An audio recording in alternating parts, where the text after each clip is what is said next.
माझं म्हणणं असं आहे की तो एक दिवसाचा मुख्यमंत्री होता ना, तशा पद्धतीने असणाऱ्या एकाला कोणाला तरी एक दिवसाचा मुख्यमंत्री करावा आणि जेवढे ज्युनियर इंजिनियर आणि डेप्युटी इंजिनियर आहेत MSCB मधले, वरचे सोडून द्या, त्यांच्या घरी धाड टाकली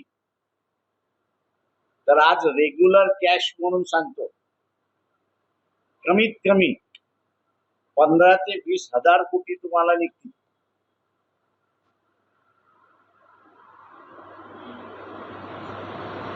या कमिटीवरती मी होतो, त्याच्यामुळे ट्रान्सफॉर्मर मध्ये येणारी वीज आणि ट्रान्सफॉर्मर मधनच ती बाहेर जाते. आम्ही असणारा कमिटीच्या वतीने मॉनिटर केलं. जिथे 16%, 17%, 22% ट्रान्समिशन लॉसेस दाखवत होते, तिथे प्रत्यक्षात ट्रान्समिशन लॉसेस हे 2 आणि 2.5% फक्त आले.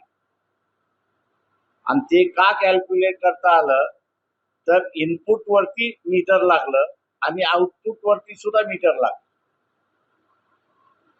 नंतर ते बंद करण्यात आलं सगळं आणि आता पुन्हा ट्रान्समिशन लॉसेस जे आहेत हे 22% वरती गेलेले आहेत. ही सरळ सरळ अधिकाऱ्यांची चोरी आहे असं मी त्या ठिकाणी मानतो. ऑपरेशन चालू आहे, टायगर ऑपरेशन चालू आहे, वंचितचं काय ऑपरेशन आहे?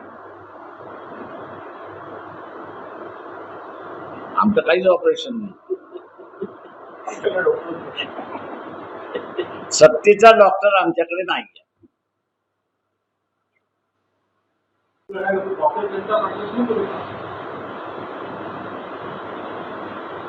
मी असं म्हणेन दुर्दैव झालं त्या काँग्रेस पार्टीचं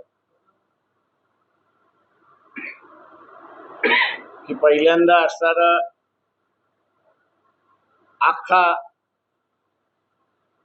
जैन वर्ग, यंगर क्लास हा कॉकरोचच्या पाठीमागे लागला. 2-2.25 कोटी पर्यंत असणारं सोशल मीडियावरती त्यांनी कव्हर अप केलं. पण जशी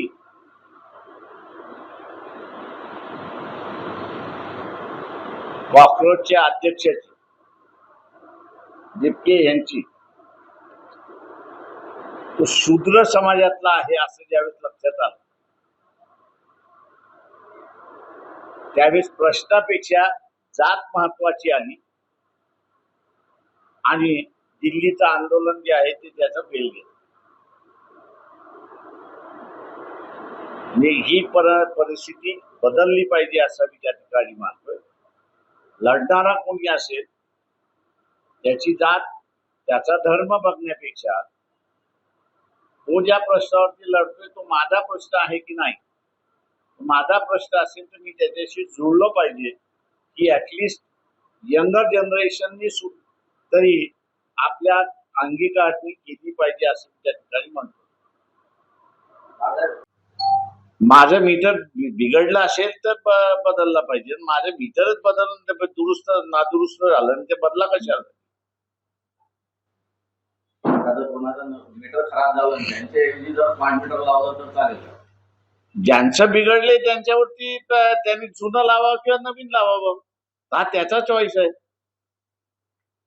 त्या मीटरचे त्यांनी पैसे भरलेले आहेत, त्याची मालकी झालेली आहे, तो मेंटेनन्स साठी दर महिन्याला भाडं भरतोय. त्याच्यामध्ये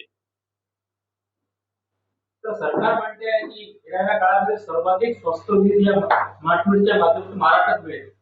सगळ्यात महाग वीज या स्मार्ट मीटर मधनं मिळणार. बघा, जुन्या मीटर मध्ये 2 युनिट झालेलं असेल तर या स्मार्ट मीटर मध्ये 4 युनिट दाखवल्या जाणार आहे, दुप्पट. आम्ही असणारा हा आंदोलनात्मक आमचं चाललेलं आहे, पण ज्यांच्याकडे जबरदस्तीने मीटर बदललेले आणि त्यांच्या परवानगीने बदललेलं नाही अशाने जाऊन पहिल्यांदा पोलीस कंप्लेंट त्या ठिकाणी करावी. की माझ्या घरातलं मीटर चोरीला गेलेलं आहे, जुनं मीटर, आणि जो कोणी बदलायला आला संशय माझा संशय याच्यावरती आहे. मेसेजद्वारे ते नोटीस देतात तुमचं मीटर 48 तासाच्या आत बदलण्याचं आहे नोटीस देतात. त्यांना नोटीस देण्याचा अधिकार नाही.